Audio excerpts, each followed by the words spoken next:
اعوذ باللہ من الشیطان الرجیم بسم اللہ الرحمن الرحیم۔ مفسرین کرام فرماتے ہیں کہ اللہ تعالیٰ نے حضرت یونس کو موصول کی سرزمین میں نینوا کی جانب مبعوث فرمایا۔ وہاں کے باشندوں کو آپ نے دعوت توحید کی، لیکن وہ لوگ اپنے کفر و عناد پر ڈٹ گئے۔ جب معاملہ طول اختیار کر گیا اور آپ کی کوششوں اور بااثر و ثابت نہ ہوئی تو آپ وہاں سے نکل گئے۔ انہیں خبردار کر دیا کہ 3 دن کے بعد عذاب الہی کے اثرات ظاہر ہوں گے۔ ابن مسعود سے روایت ہے کہ جب حضرت یونس علیہ السلام وہاں سے تشریف لے گئے اور عذاب الہی کے اثرات نمودار ہو گئے تو اللہ تعالیٰ نے اہل نینوا کے دلوں میں توبہ و استغفار کی توفیق ڈال دی۔ وہ اپنے نبی یونس علیہ السلام کے ساتھ ڈھائی سے پیش آنے پر نادم و شرمسار ہوئے۔ وہ اپنے عمدہ لباس اتار دیے، ہر چیز جانوروں تک کو اپنے بچوں سے جدا کر دیا، پھر خوب بارگاہ الہی میں آہ فریاد کی چیخ و پکار کیا اور مفلسی مسکینی کا مجسمہ بن گئے۔ مرد و عورت، باپ بیٹے، ماں بیٹیاں، چوپائے مویشی، الغرض ہر چیز دہاڑیں مار رہی تھی۔ اونٹ اپنے بچوں کے ساتھ، گائے اپنے بچوں کے ساتھ اور بکریاں اپنے بچوں کے ساتھ چیخ و پکار کر رہی تھی۔ وہ عذاب الہی جو تاریک رات کی طرح ان کے سروں پر گردش کر رہا تھا، اللہ تعالیٰ نے اپنی رحمت و مہربانی اور اپنی قوت سے اس عذاب کو ٹال دیا۔ قوم یونس 1 لاکھ تو یقیناً تھی، اس سے زائد کتنی تھی اس بارے میں کئی اقوال ہیں۔ کئی جگہوں پر آیا ہے 20,000، کئی جگہوں پہ آیا ہے 30,000۔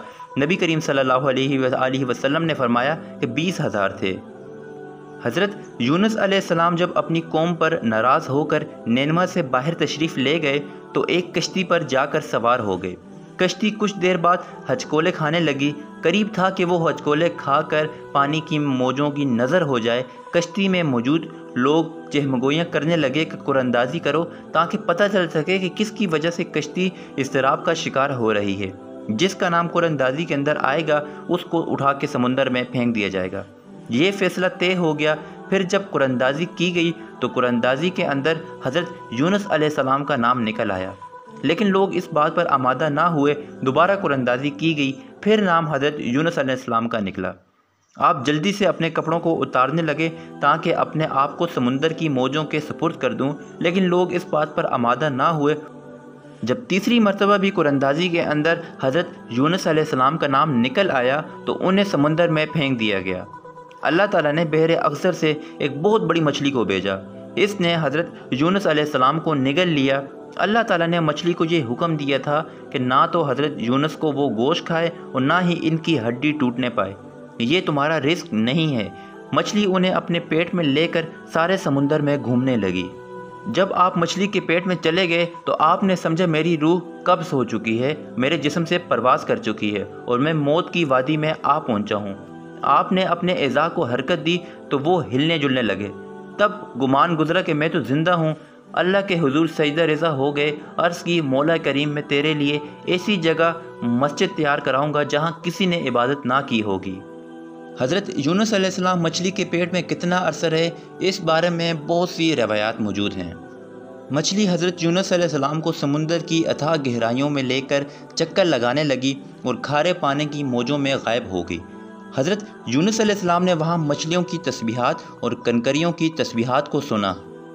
حضرت عبداللہ بن رافع رضی اللہ تعالیٰ عنہ سے روایت ہے کہ نبی کریم صلی اللہ علیہ وسلم نے فرمایا، جب اللہ تعالیٰ نے حضرت یونس علیہ السلام کو مچھلی کے پیٹ میں قید کرنے کا ارادہ فرمایا تو مچھلی کو حکم دیا کہ اپنے پیٹ میں ان کو محفوظ کر لے، نہ تو ان کا گوشت ٹکڑے ٹکڑے ہو اور نہ ہی ان کی کوئی ہڈی ٹوٹے۔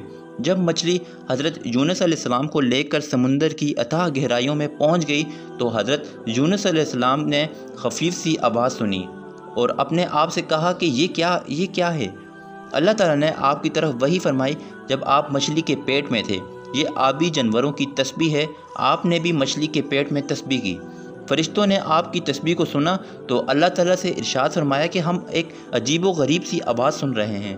اللہ تعالیٰ نے فرمایا کہ یہ میرے بندے یونس علیہ السلام کی تسبیح ہے، اس نے میرے حکم میں کوتاہی کی تو میں نے اسے سمندر میں مچھلی کے پیٹ میں قید کر دیا۔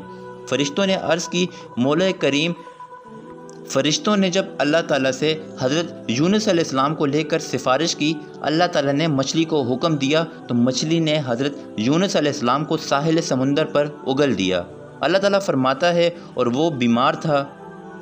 جب مچھلی نے حضرت یونس علیہ السلام کو ساحل سمندر پر لا کر اگل دیا تھا تو اللہ تعالیٰ نے وہاں پر ایک کدو کی بیل اگائی اور وحشی پہاڑی بکری کو مقرر کر دیا۔ وہ حشرات الارض کھاتی، صبح و شام اس کے دودھ سے آپ کو سیر ہو جاتے، یہاں تک کہ آپ پروان چڑھنے لگے۔ اللہ تعالیٰ فرماتے ہیں کہ ہم نے ایسی جگہ پہ ایک کدو کی بیل اگائی جہاں وہ زمین بالکل بنجر تھی، وہاں ایک درخت کا بھی نام و نشان نہ تھا، بلکہ وہ چٹیل صحرا تھا